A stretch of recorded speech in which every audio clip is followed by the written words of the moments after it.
So a lot of people will ask me, what canvases do I use to paint? And normally, I'll tell them that I don't, because I paint on paper. But what if I told you there was a way to paint on canvas?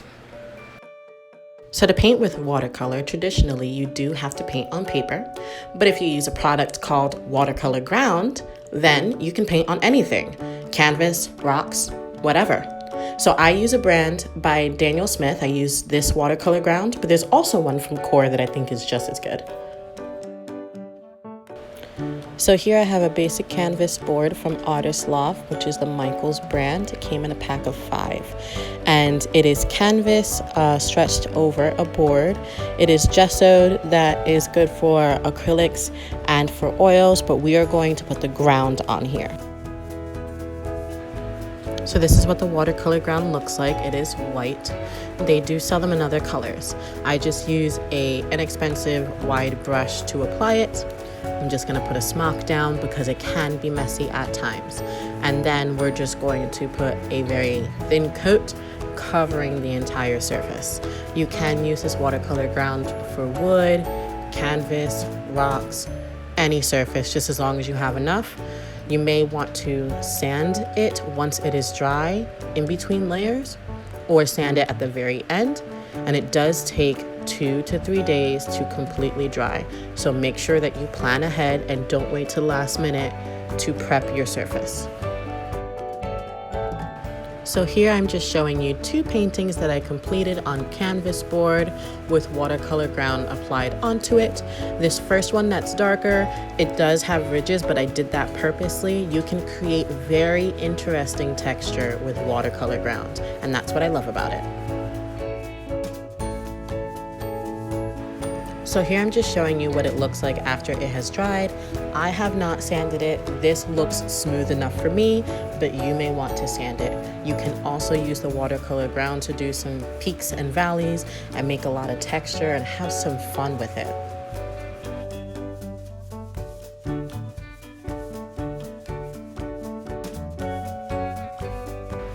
So here I'm just painting something simple for you to see how this product performs.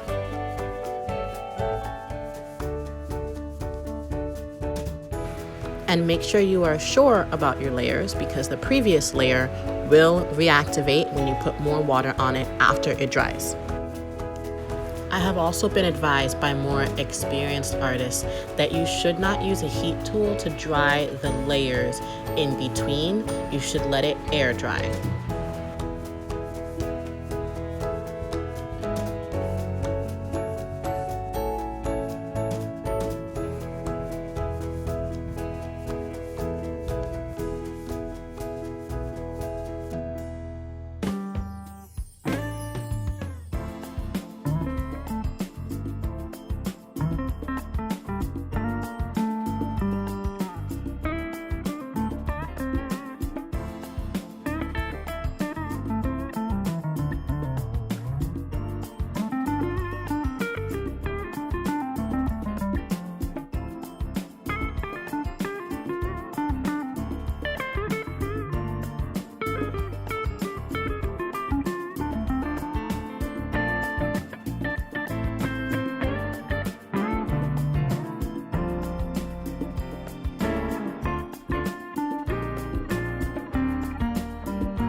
All right, friends, so it's completed. This is what it looks like using watercolor ground on a canvas board. I hope you enjoyed this video. Don't forget to like, subscribe, and hit the notification bell to get updates each and every time I post. See you here every Monday at 8 p.m. and Thursday at 5 p.m. Thanks, friends.